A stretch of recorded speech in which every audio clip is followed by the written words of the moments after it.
What up, world? I go by the name of Jabari. Another Monday, another Words with Friends podcast. You guys know, if you like the podcast, if you're enjoying all these entrepreneurs, artists, all these special guests I have, you can go to patreon.com/Jabari, patreon.com/Jabari, and you can leave as little as a $1 tip for the Words with Friends podcast. That's how we ensure it keeps going.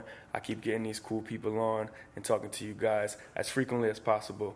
All right, we got a special edition, another traveling one. I'm down in Miami, and this person is she's one of those people that if you don't know her and you come to Miami and you're in any sort of remote part of the entertainment business and you don't know this woman, I don't know what's wrong with you.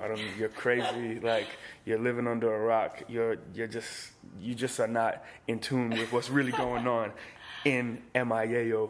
All right, so without further ado, I've got Julz Goddard. What's up, Julz? Hey. How are you doing? I'm good. How are you? I'm very good. Thank you so much for coming on the podcast.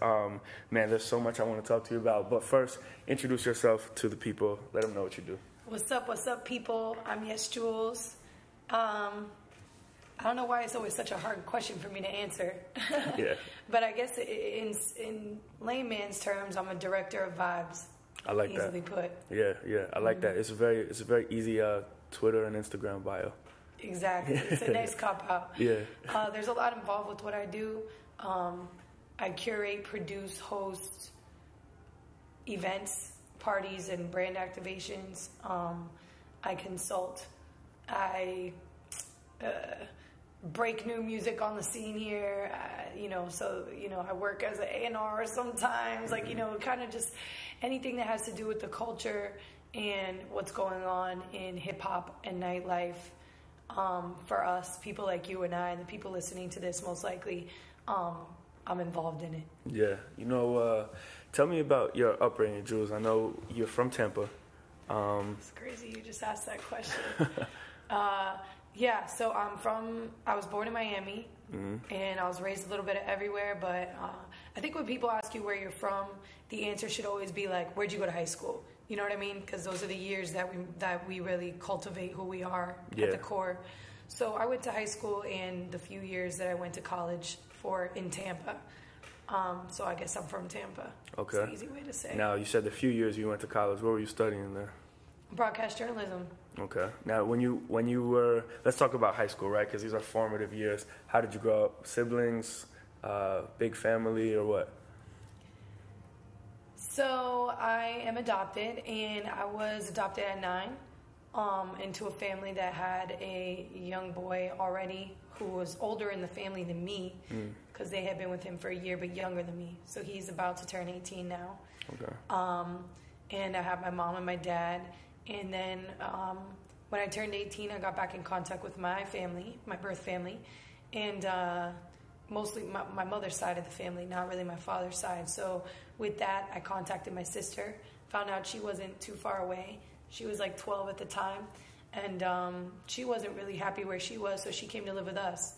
And so it was kind of cool. It was like a little reunion. And as she came to live with us, I was leaving the house to go to college. So she was more so with my family than me. And, I kind of hit the ground running and never looked back after I left home. So I went to college, got engaged. My sister was living with my mom, being bad, running away, not really wanting to be there because she didn't know those people much. So, that was it's a crazy story. But you just caught me taking a nap because Norma and I were working on putting Best Day Ever together for December, or trying to decide if whether or not that's a move we want to make. And I just went to a psychic today and got a really crazy reading that blew me away. And the first thing the psychic said to me when I walked in, and I still have the marks on my hands actually, she kind of marked me up with pen as she told me my story. But this line right here, it was the first line she made, and it was, "What's up with your father?" And in my head, I'm like, what dad is she talking about? Like, I don't really know what she's talking about, what father, because I don't really think about my father much. But when I moved to Miami, I moved here 2 years ago, and this past year, like maybe 5 months ago on Facebook, my father's side of the family wrote me. And it was a sister, and I didn't even know I had any sisters on his side. And she was like, "Hey, I think I'm your sister. by the way, you have like 11 other brothers and sisters, and we all live right here in Miami. Wow. And we want to meet you. Can we grab lunch? And I was like, whoa. You know, and then she was like, half of your brothers and sisters live with your dad. And that was kind of crazy because I didn't even know he was still alive. So it's a long story.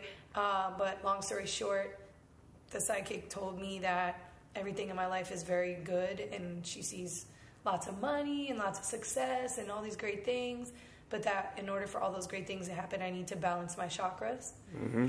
And that the only way I can balance my chakras is if I know who I am, in which I thought I did know who I was, but she pointed out to me in very, very crazy detailed ways that I don't know who I am. Yeah. And that the only way to really tie those last missing pieces to the puzzle together is if I go meet my father. So I called my sister like an hour ago, and I was like, hey, what are you doing? I want to meet Dad. And she's like, okay, well, what about tonight? And I was like, all right. So I was kind of mentally exhausted, so I told Norma, like, yo, can we just take a break on working on the pool party and take a nap? Yeah. And she was tired anyway, so she was like, cool, let's go, nap time. So we were napping when you guys So are you going to now meet your father after this? Yeah, my sister's picking me up in an hour to take me to him. Wow, that's incredible. Yes, that's funny. I've come at a very crazy time in your life. Very. It's I always like to ask about how people grow up, though, because I think so much of that has to do with, the person that you are and the person that you're becoming. Your life experiences are what make you. And you being such a social person, I wonder about you. Have you always been social, or is that something that you felt like you developed, as you got a little older? I think I had to learn. I have a whole theory on this, and I'm just starting to develop it this year. This has been the most exponential year of growth for me in my life. Mm-hmm. So I'm learning a lot of things about people and myself and the industry, and I've learned that I've always been this person since I was, like 4 years old. I've been networking, right? And I've been doing that because as a foster child, you move from family to family or foster home to foster home, and you either don't learn or you learn quickly, sink or swim. So in order to swim, you have to know how to make friends. Yeah. Because you need friends.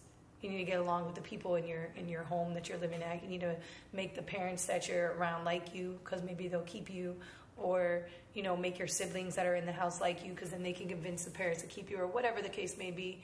So I think at a young age, I learned how to socialize and kind of read people and see what they want and deliver it to them. And that's translated into me being great at what I do today. Wow. Yeah. From being the new girl in school, moving around, even when I was adopted and I was just being a bad kid, getting kicked out of schools, I would go to a new school and I would make friends fast, and then, go to a new job and make friends fast. So it's always been something I've been good at doing. And I definitely think that it taught me how to hustle. Mm-hmm. It's almost like you had this education from a very young age at how to do what you're doing now, but not in the formal setting at all, but just in life and normal experiences. And I think that is. I don't think it could be taught. Yeah, a lot of it can't be. Absolutely. Talk about moving to. Well, talk about college, and did you have any idea of what you wanted to do professionally? Like, a lot of people go to college.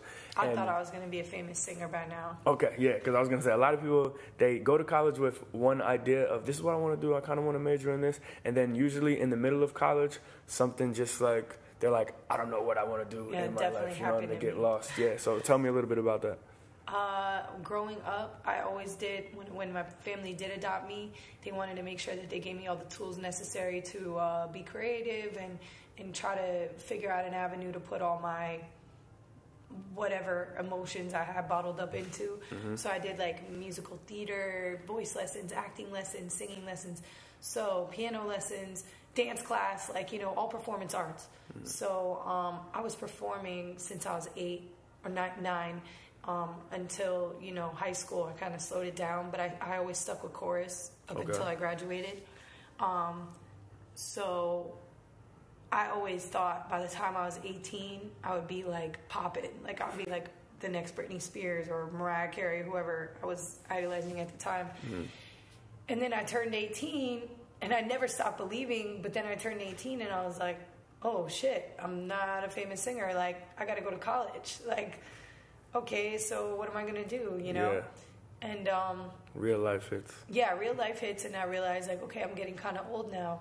And then I started looking at people in the career paths that I thought I wanted to take, and I'm like, oh, well, this person was a reporter at this age, and, oh, well, maybe I could be the next Oprah. And I just learned broadcast journalism, and it doesn't matter if I get fat or old or ugly, because I can always be a broadcast journalist at any age. It just depends on when I make it, you know? Mm-hmm. So I went to school for that. I did like a internship with a local show. We competed with Univision, or it was like, so Univision competes with Telemundo. So I was on Univision, which is like a bilingual station, which is funny because I speak a little bit of Spanish, but I'm not really bilingual at all. But we did like sports broadcasting. So it was cool because I got to interview athletes. I went to the Super Bowl. I did all kinds of cool stuff. And I also at that point had made a lot of friends. And clubs started reaching out to me to like come and take a table at their club and bring my friends for free. And I'm like, oh shit, not only could I get into a club when I'm only 18, and it's a nice club that's 21 and up, but I could bring my friends and drink for free, like win-win. Then I started going and realizing that my table was the best table in the club. So I'm like, they're going to need to start paying me for this.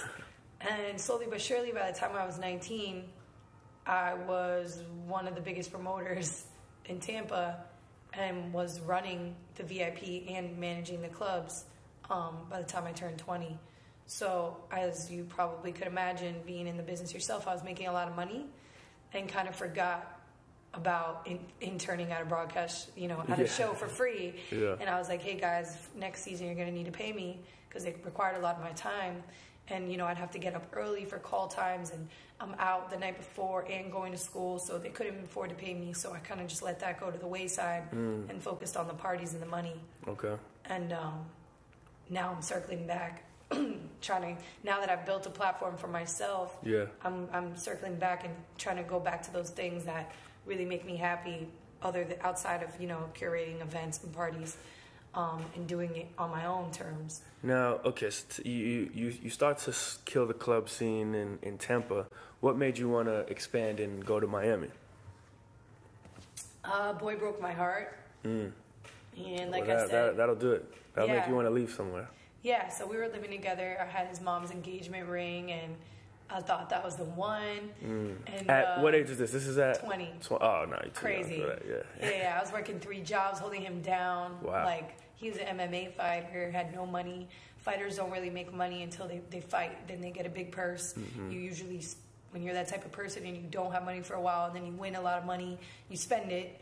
You know what I mean? And then you're broke, and then you got it back to zero. So it was a vicious cycle. That year was probably like one of the worst years of my life. And I don't know, when I broke up with him, I kind of wanted to just cut it cold turkey and be strong.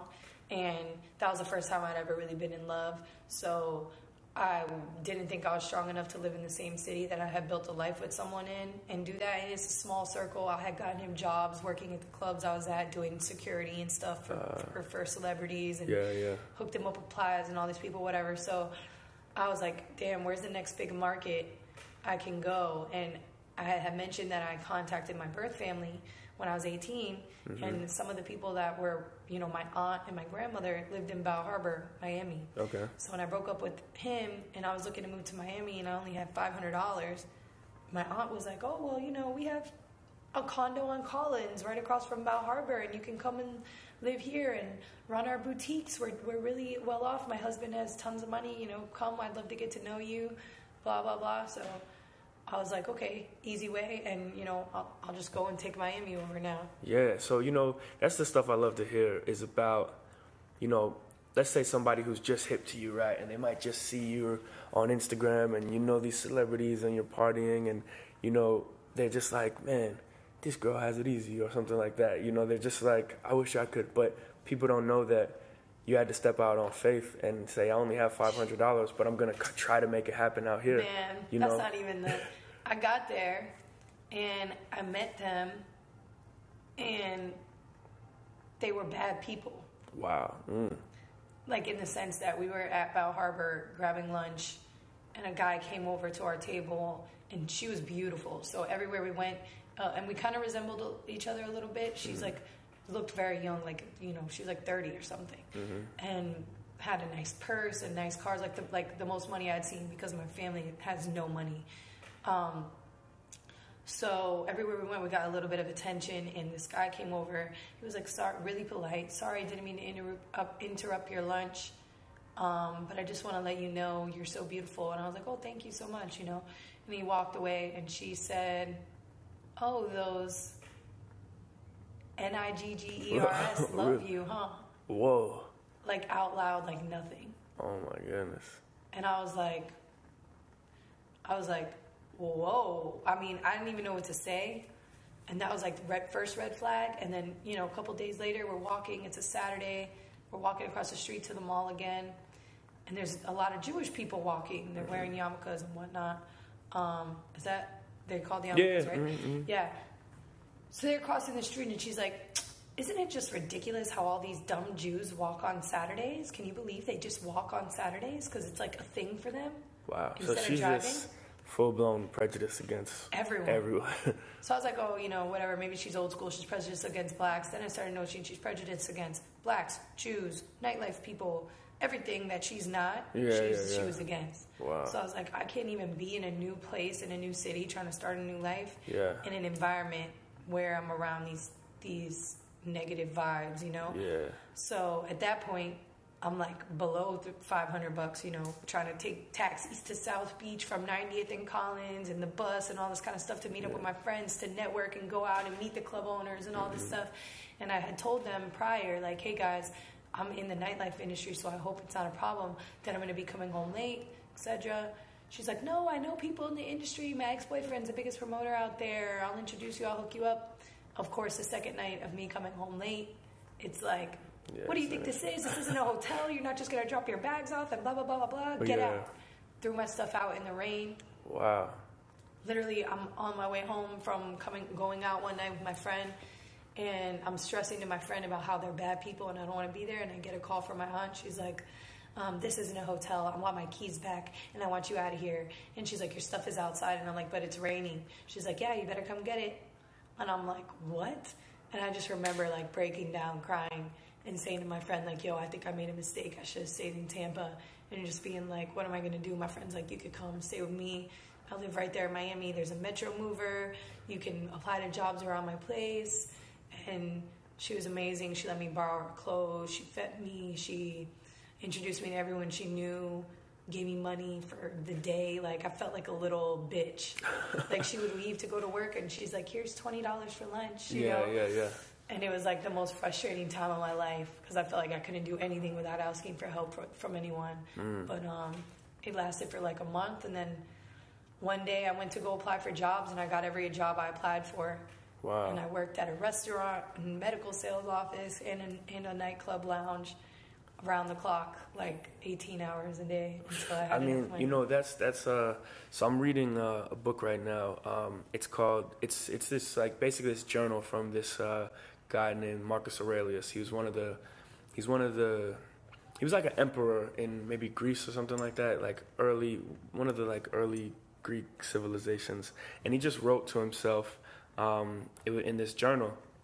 And he's a part of, he believes in this philosophy, and it's called Stoicism. And it's like, it's essentially, I'm going to butcher the explanation of it, but for those listening and for you, you should check it out, because one of the things that Stoicism talks about is following the path of the obstacles, right? So when something is hard in your life and when something's not going the way that you want it to go, you know, you just that's actually the way you should be headed, and that's the thing that you should be working towards.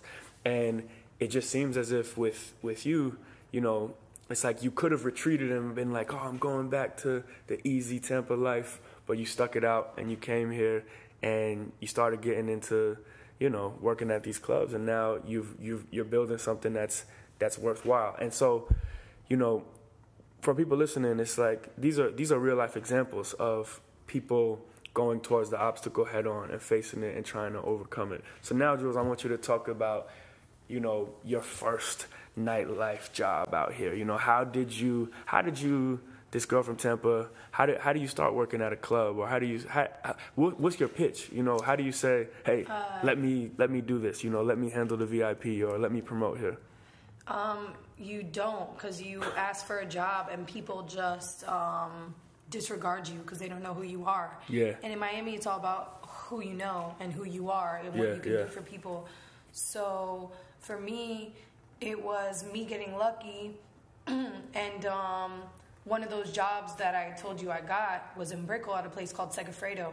Okay. A place I absolutely hated working at. I hated all the people. I didn't want to be there. But for whatever reason, I was always in a good mood at work, you know.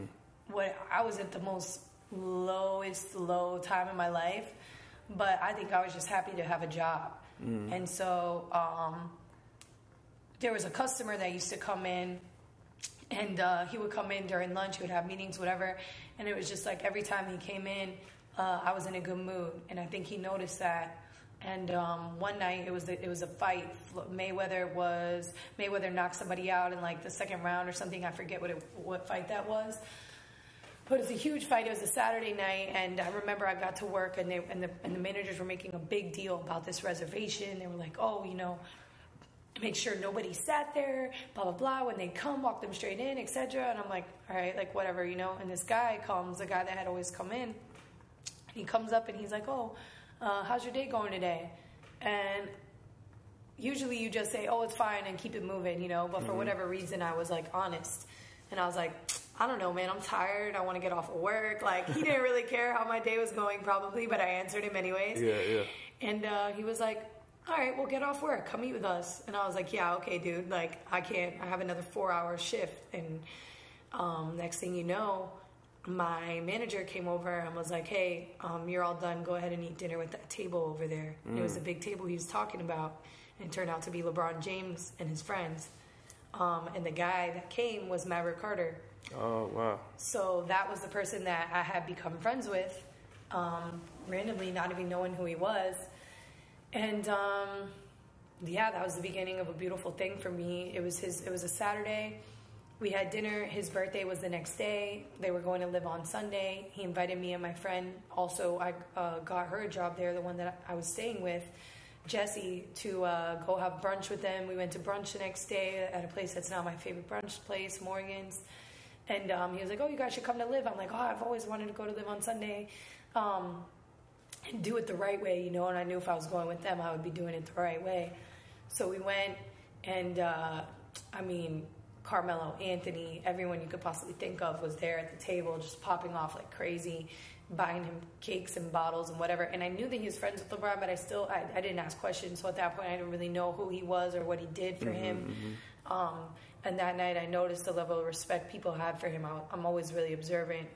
And I just watched how he moved and how people moved around him. And I looked at him at the end of the night, and I was like, yo, I want to work here, because I knew that he could probably make it happen. And just as I thought, he was like, yeah, no problem. Why didn't you say something? Text the owner of the club. The owner of the club sent his right man over to meet me.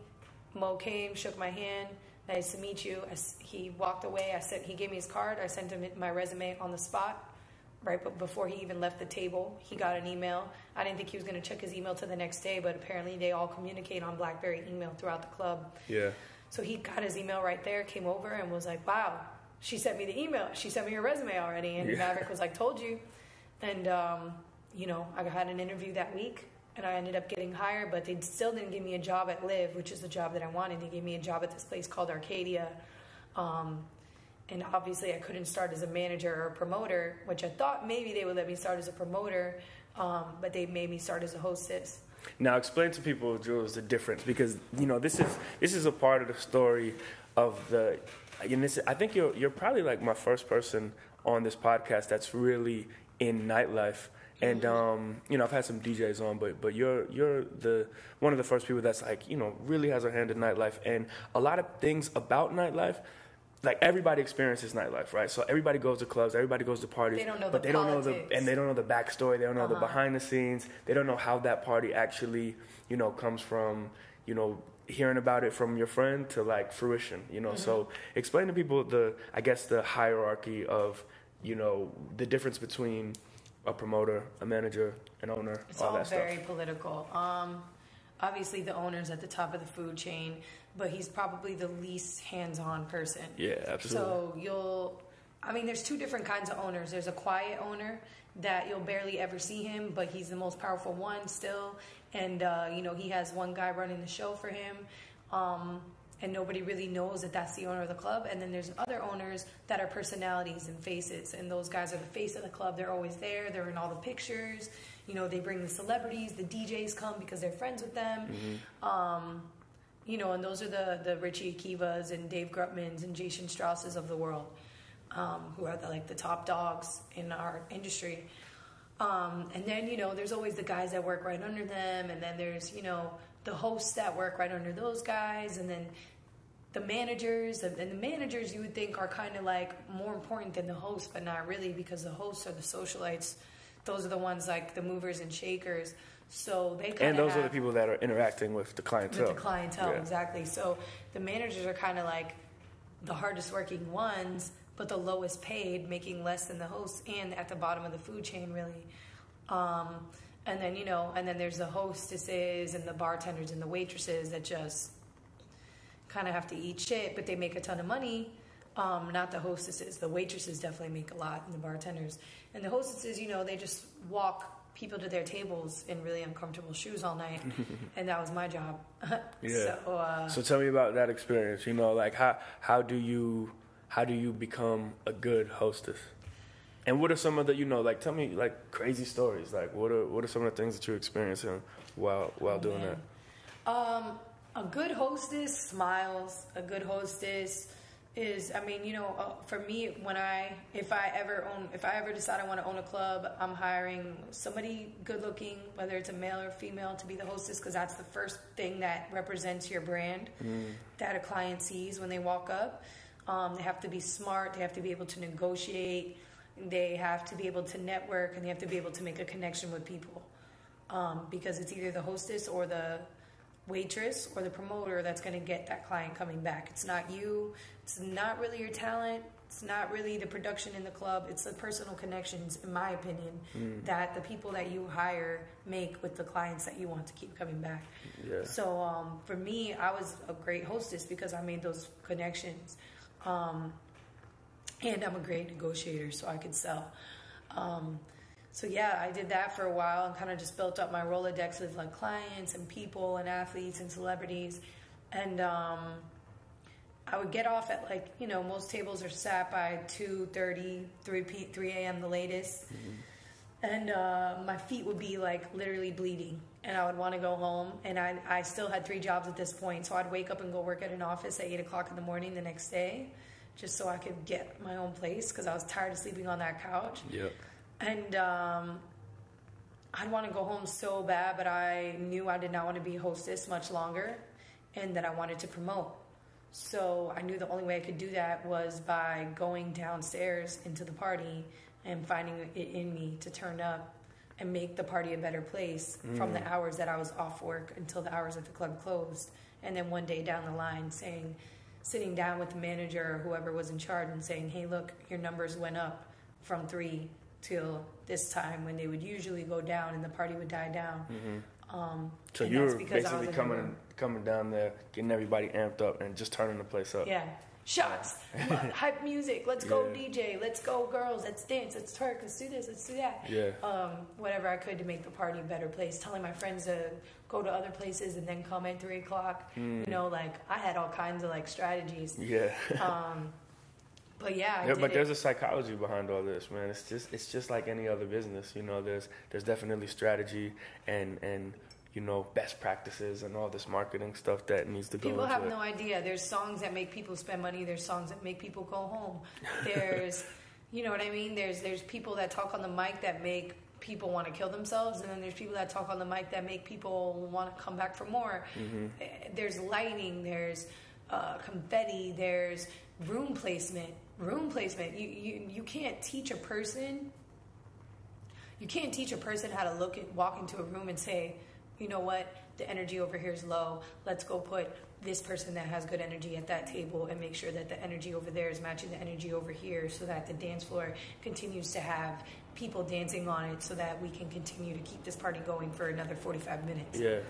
It's hard, and people think that it's just like this magical like circus that just happens on its own, but it's not. There's puppeteers, there's clowns, there's all kinds of things that go into it. Yeah, there's a whole, cast and crew. So, all right, so, at what moment are you like, you know what, I want to start throwing my own parties? And then how did that even begin? I always wanted to throw my own parties. I just didn't have the chance to, because it's all politics, as I said. So basically, one of the people that I worked with at the door there, the doorman, his brother was Chris Pacello, who was the face of the Delano, and which was opening up or reopening what was once the Florida Room. So the Florida Room is now FDR. Okay. And that's where you do the Monday party. Yeah. And he was like, hey, I don't know if you've ever thought of throwing your own parties, because I obviously didn't know or trust any of these people I was working with, so I didn't tell them my master plan. Yeah. So he's like, I don't know if you've ever thought about throwing parties, but, you seem to know a lot of people at this point. I know you love being downstairs in the room. You've asked to live in Story a couple times. They've shot you down. Why don't you meet with my brother? He's putting together a team for his new party, his new club, and I think maybe something good could come from it. So I'm like, all right, cool. I'll go meet with your brother. I didn't do my research, had no idea who I was going to meet with. Walked into the meeting. I was the only girl there. I was the youngest person there, the only person that had never promoted before. And I knew that I was the best person in the room immediately. I don't know, I just knew. And he knew too, and he kind of took me under his wing and taught me, like, let me just be around. Like, he would be going to have a dinner meeting with someone, and he would invite me. I mean, obviously, I think it helps that I'm a cute piece to add to a table, you know what I mean? So that works to my advantage. But also, I always had something smart and witty to say. So, I was allowed to go to the places with him that he was going that most people wouldn't have access to. And I was really observant, and kind of just took that year to build up, and slowly but surely I went from bringing 15 people to 20 people to 30 people to people were only coming to the party because I was there. Yeah. And once I realized that, I was like, hey, I want this to be my party. I don't want to make $200 a night anymore. I want a percentage of the sales. Yep. And there was already somebody who was getting a percentage of the party, and I was outdoing their numbers by a landslide. And so it took a while, but finally they let him go, and they gave me the party. And that's when I was like, all right, it's my party, my mic. I'm booking my DJs that I want to book. I'm taking it to the branding and marketing into my hands, and I'm going to be really hands-on.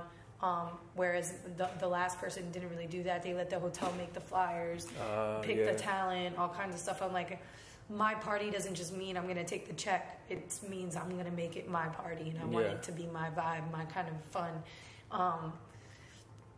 And the numbers went from, FDR is a small room, so I'm not going to say specifics, but I doubled the numbers within a month. Wow, that's amazing. And still now, it's whenever I'm in Miami, I'm here on a Monday, I'm stopping through, man, because that joint is popping. It's so amazing. It's very fun. FDR is like really near and dear to me because it was my first shot, and it's still growing. Yeah. And it's like my baby. It's like, it's like a kid, and you can dress it how you want and teach it and watch it grow, and it's like a plant that you can water and feed, and I don't know, I just have so much fun with it. Like, I never feel... Twerkathons all day, too. Yeah, and that was just something like an accident. You know, nothing's an accident, I believe, but it was just, Mokai had Mokai Mondays, Mansion had Mansion Mondays, and I noticed that FDR was like a place that people would stop by and then go hop around to other places. I was like, dude, how can I change this formula? Like, we are not the place that you stop by for a drink and then go somewhere else. Like, I need to change this. So one night, I felt like people were about to leave. You could feel it in the room if you're somebody me, you know? And I'm like, yo, the energy's dying. It's only 1:30. What am I going to do? So I grabbed the mic and I was like, I'm giving out bottles and a table to whoever could dance the best in this room. Who could twerk it out the best? And ladies came to the dance floor and I improvised the whole thing. I had the girls, I'm like, I'm in my head, I'm like, how am I picking the winner? And I'm like, I'm going to get the audience involved. Audience, I'm going to let you choose. Boom. Next thing you know, the audience that was walking out decided to stay. And that became a selling point for us. And the next week, I was only going to do it that one time. Never wanted to brand it or take it anywhere. The next week, girls were like, hey, are you doing a twerkathon today? And I was like, well, why, yes, sweetheart. We sure are. And, you know, I started pushing the twerkathon back. So now the twerkathon's at 2 o'clock, 2:30.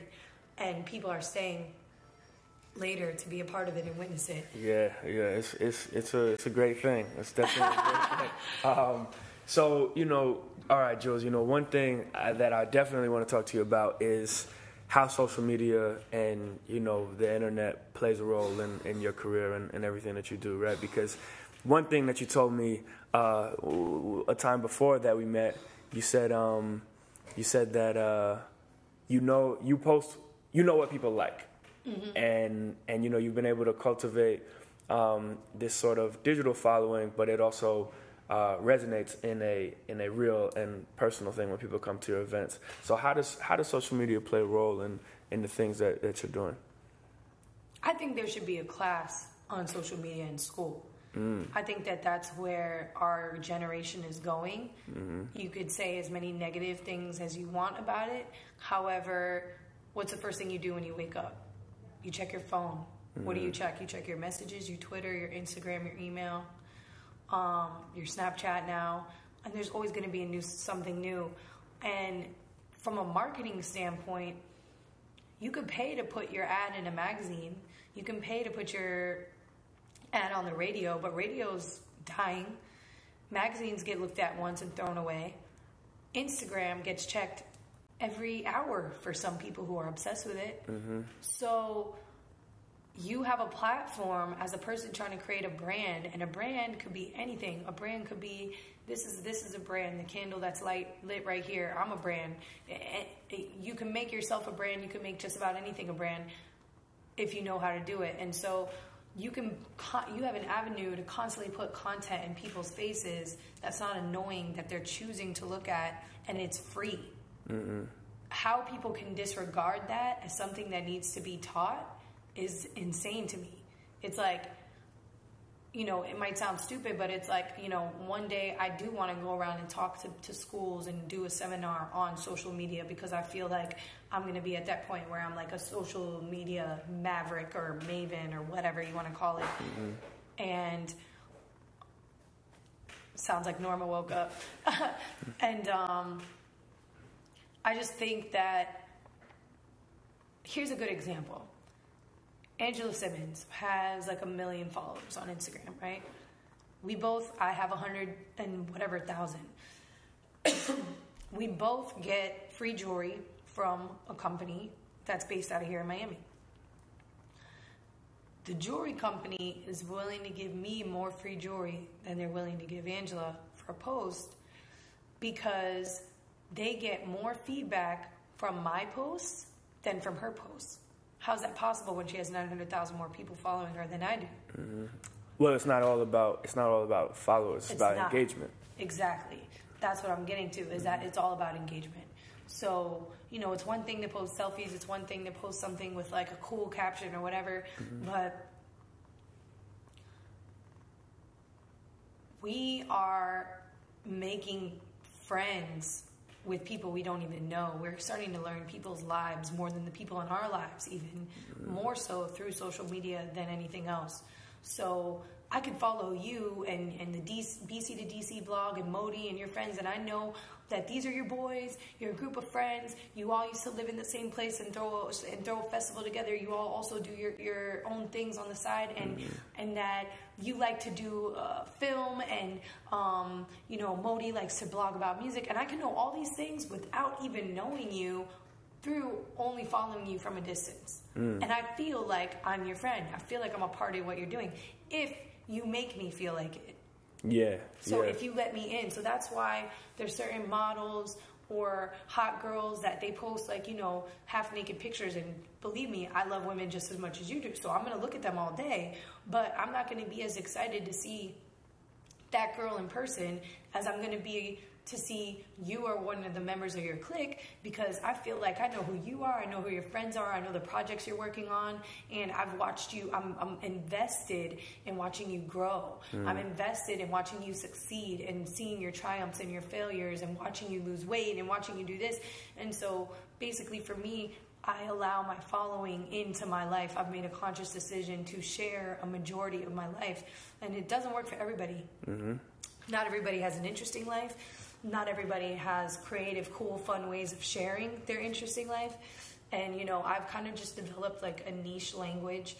I've developed, you know, sometimes I just know. I don't know how to explain it. I know when a picture needs a one-word caption. I know when a picture needs an explanation.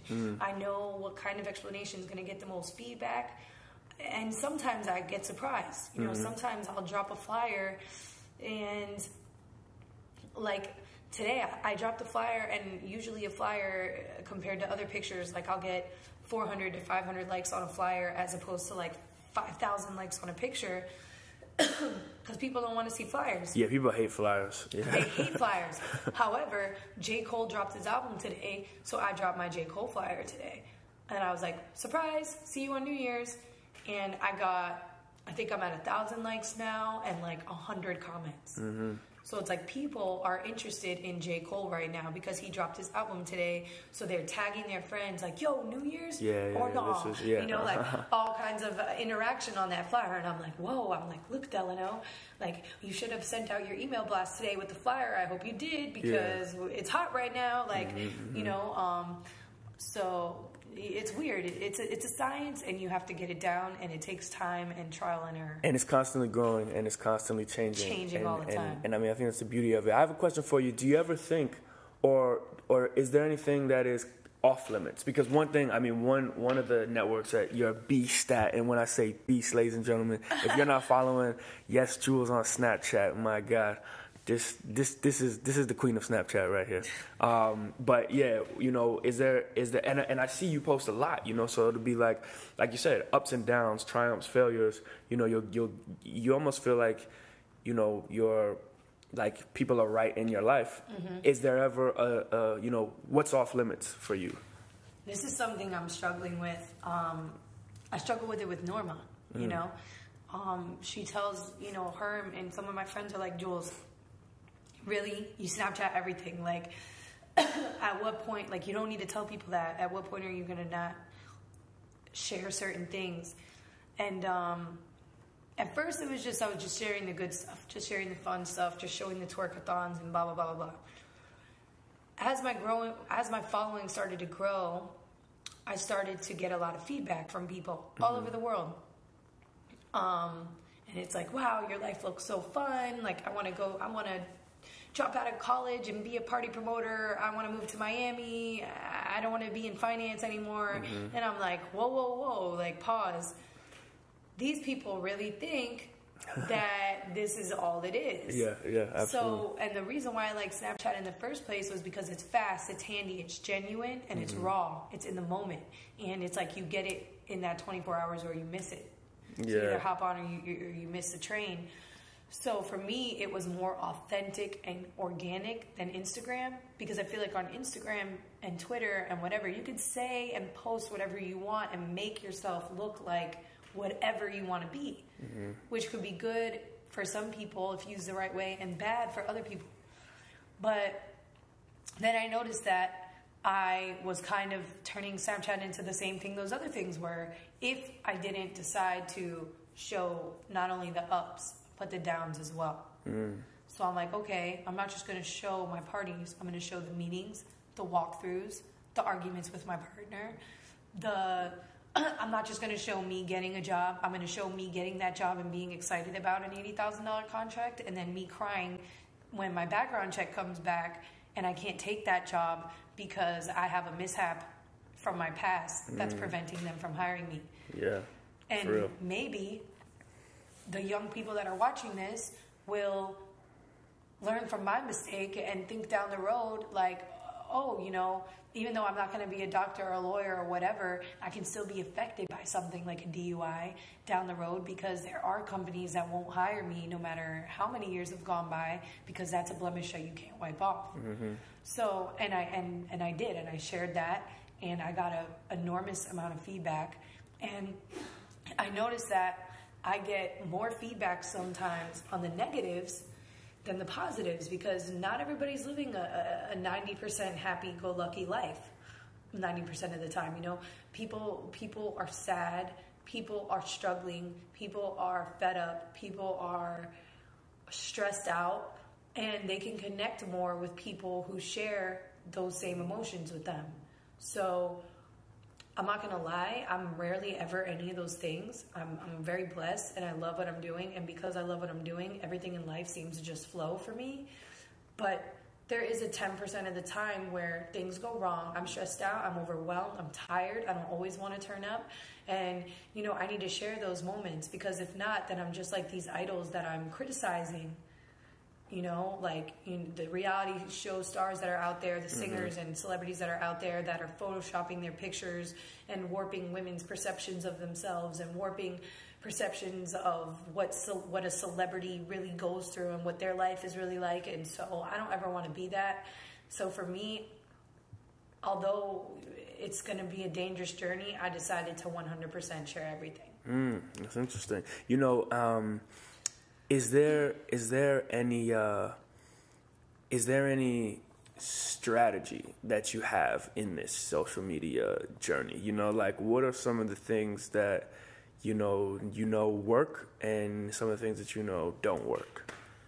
And give me examples on like different networks. There's always strategy. Everything I do, I'm strategic about. Even if I post a picture of a candle, it's because I post too many promo pictures the day before, and I know I have 3 more promo pictures to post the next day. So I'm like, let me throw a random pic in there just to make them happy and feel like I'm not always promoting something. So even that random pic is strategic. And I think you should always be that way, not in a sneaky way, but in just a smart way that you're building your empire and you need to be smart. But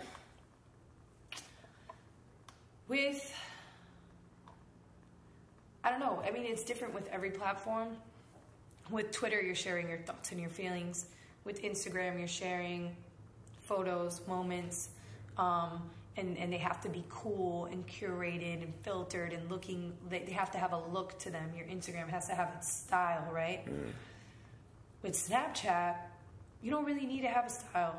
You could. I know a couple people who have a great style, and you'd probably appreciate them. And Modi put me on to like Casey Neistat. Oh, yeah. You know, and he has a particular way of filming. He's really cool, and I try and emulate him, but I always forget because I'm always in the moment. So instead of like making something look cool and filming it with my finger in front of the film and making it look like the person's on the journey with me, I just kind of forget and always do the selfie type video and put people in there and just say, hey, say hi to the Snap. Yeah. And, you know, I brand the Snap in my own way. Like, I'm really good with coming up with taglines. I'm really good with coming up with, like, hashtags that stick and work. And so I noticed Never Not Working taking off. I noticed Road to Beyonce. I'm literally made a joke and was like, working out to a Beyonce song. I'm like, oh, I'm on my road to Beyonce. And then I started using it. And now there's ladies in Dubai on treadmills sending me videos, hashtag Road to Beyonce. Well, you know, it's because that stuff like that is, you know, things that a lot of people can connect to. It's not just, you know, so sometimes people will use hashtags or marketing schemes or whatever that sort of just affect them, you know what I mean? And it's very like self-absorbed. But I think with you, it's a lot of things that you're doing and you're sharing. There's this welcoming vibe. It's like you're inviting people and not like excluding people. And I think that's really cool. Yeah, and that's why I feel like my love is like, my life is filled with like an abundance of like love and joy, because I'm always like, hey, yeah. When I meet people, I'm not like, how can I meet people and I'm like, how can I use this person and how can they use me? How can we work together? How can we collaborate? Every single time I introduce Norma to somebody, I'm like, this is my partner. She's a blogger. She knows about all the cool music. She knows about all the cool stuff before I do, and I'm kind of just a hype man. I play her strengths and let them decide whether or not they can somehow work with her. Or my hairstylist, if she's out with me, I'm like, oh, this is my friend Eva. She does my hair. She cuts in colors. Shout out to Eva. And Eva will tell you she gets super annoyed by it because you know how Eva is. Yeah. And it was very like Eva's like Daria in real life. Yeah, I can't be bothered with and she admits it, and I think she gets annoyed, but at the end of the day, maybe she really loves me for it, and she said that.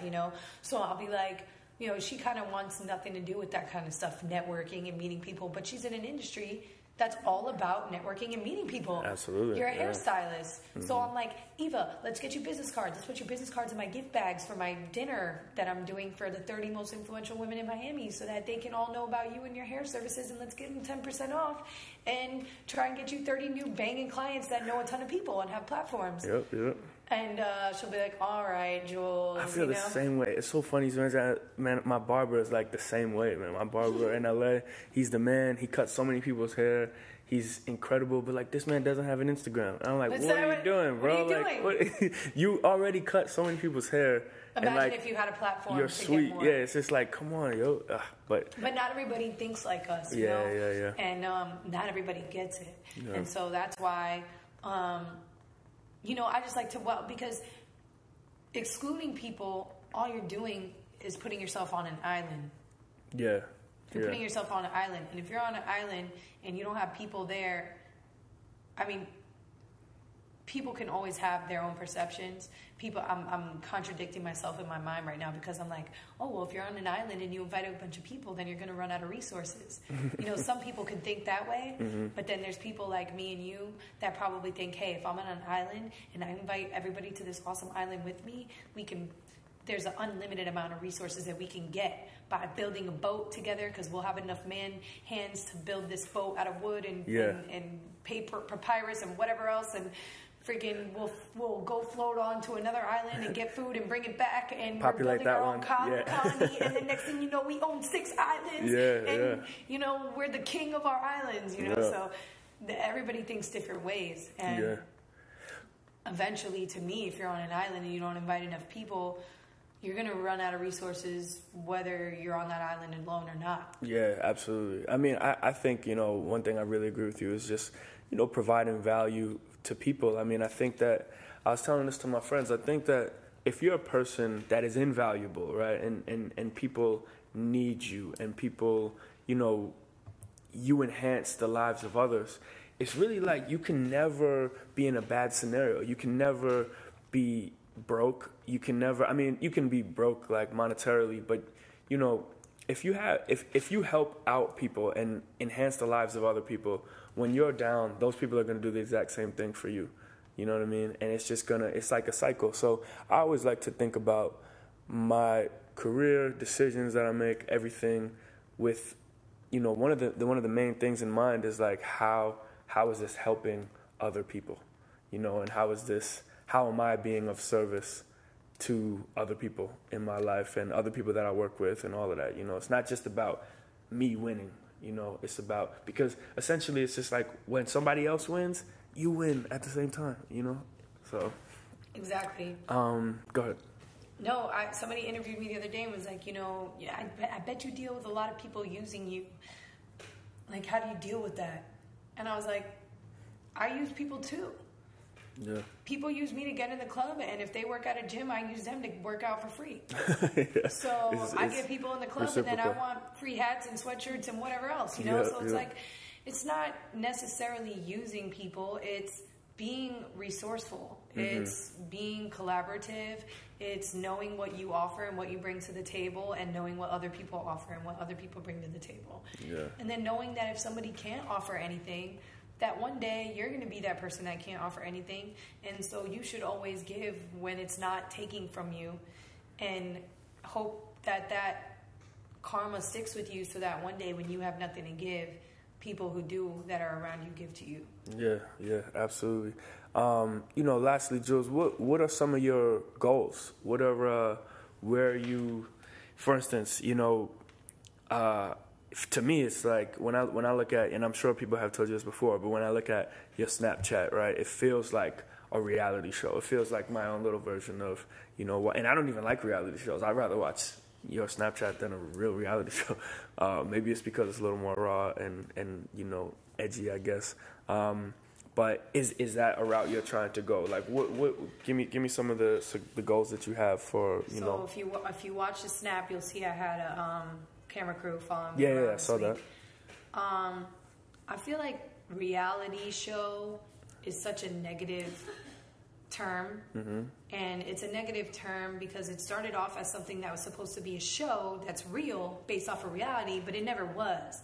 It was always scripted, directed. Drama was added, you know, casts were put together that never really would have been together. And so I don't want that stigma. I don't want to lose the respect of my peers, which are all frowned upon reality TV. And so I would say, yes, I want to be on television for my own reasons because I want the attention of the world to be able to implement the changes that I want to make. But do I want to do it in a reality show? No. I'd rather call it like a docu-series.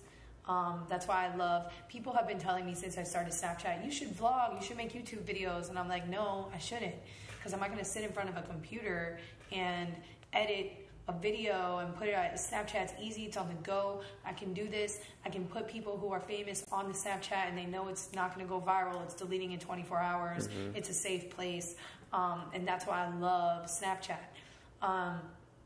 However, I think that there are some really freaking cool moments that I had on my Snap that I wished that I could have turned into an episode or something, my stories in Brazil, or, you know, like, I mean, just so many crazy things that have happened that have been on the Snap. And so I think a docuseries would be cool, because it's like, I'm trying to build something, right? And all the questions you just asked me are legitimate questions that people email me all the time. How'd you start? What's your advice to me? What do you have to say about social media, et cetera, et cetera? And I think that people just enjoy seeing an underdog, or not even an underdog. People enjoy watching something be built in front of their eyes. They want to know how things work. And so imagine if when Puff was building Bad Boy, he documented it. Yeah. Imagine when Oprah was trying to get OWN, if she made a TV show about her trying to get her own TV show or whatever, you know? And so that's my vision.